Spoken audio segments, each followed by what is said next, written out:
In the name of Allah, the most gracious, the most merciful. Praise be to Allah, and peace and blessings be upon the messenger of Allah, our master Muhammad, and upon his family and companions. Now, after finishing the general discussion in the first episode and talking about topic in the second episode, we start with you a new episode, a new challenge, and practical information that will benefit you in the job market. About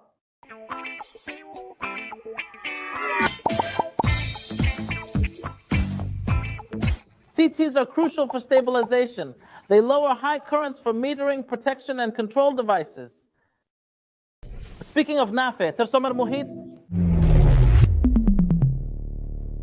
this course aims to connect theory with practice.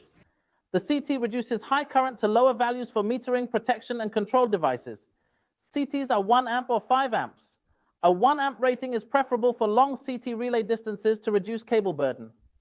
CTs are used in metering for various meters and in protection for overcurrent, earth fault, differential, distance, and breaker failure protections. CTs have secondary rated currents of 1, 2, or 5 amp. The 2 amp rating is rare, mainly for power transformer winding temperature. If CT relay distance exceeds 30 meters, use 1 amp to avoid cable burden from 5 amp, I2 and I. CTs are used in metering, ammeters, kilowatt meters, kilowatt hour meters, kilovar hour meters, and protection. Overcurrent, earth fault, differential distance, breaker failure. They also control devices. AVR, ABTS, ACSE, ACCS. Refer to the VT lecture for abbreviation. CTs are used in metering and protection. They also function in control devices. CTs convert high to low currents, while VTs convert high to low voltages. VTs connect in parallel. CTs in series with the circuit to measure current.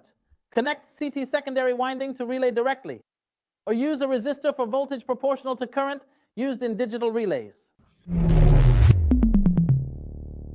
CTs and VTs differ mainly in function. VTs convert high to low voltages, while CTs convert high to low current. VTs connect the primary winding parallel to the network. CTs connect it in series with the circuit to measure current. Connect the CT secondary winding to a relay by using the secondary current directly or adding a small resistor to create a voltage proportional to the current. This is common in digital relays converting current to voltage before using an analog to digital converter.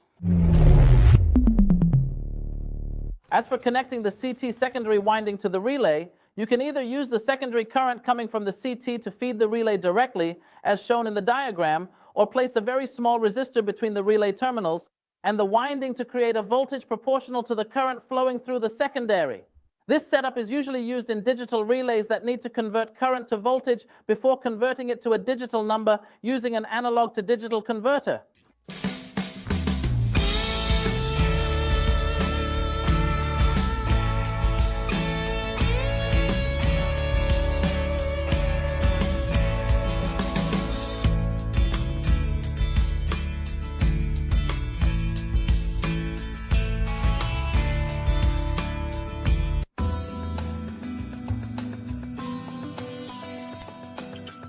Inspiring the renaissance of the nation.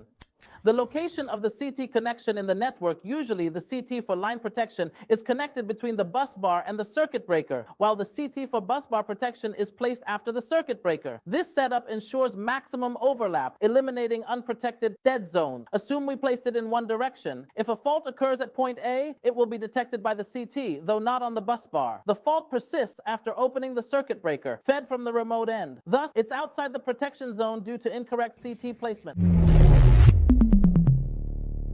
Let's assume we placed it in one direction. If a fault occurs at point A, as shown in the diagram, it will be detected by the CT, even though this fault is not on the bus bar. The bigger problem is that the fault will persist after opening the circuit breaker because it will be fed from the remote end. This fault is outside the protection zone due to the incorrect CT location for line protection. At a power station, we found the manufacturer placed 2 CTs in the switchgear after the circuit breaker, one for bus bar protection and the other for line protection. This is incorrect, as protection requirements state the bus bar CT should be after the circuit breaker, and the line CT should be between the bus bar and the circuit breaker. We contacted the manufacturer and they told us the distance. When we worked at a power station, the manufacturer placed 2 CTs in the switchgear post-circuit breaker, one for bus bar protection and the other for line protection. This is wrong. Although the rules say the bus bar CT should be post-circuit breaker and the line CT should be between them, the manufacturer said the distance is very small and a CT can't be placed there, but others have done it right, so it's crucial to note The distance between the bus bar and the circuit breaker is extremely limited in this specific setup, and it's not possible to place a CT there, even though there are other manufacturers who have made switchgear and placed the CTs correctly. So it's important to point this out by some manufacturers.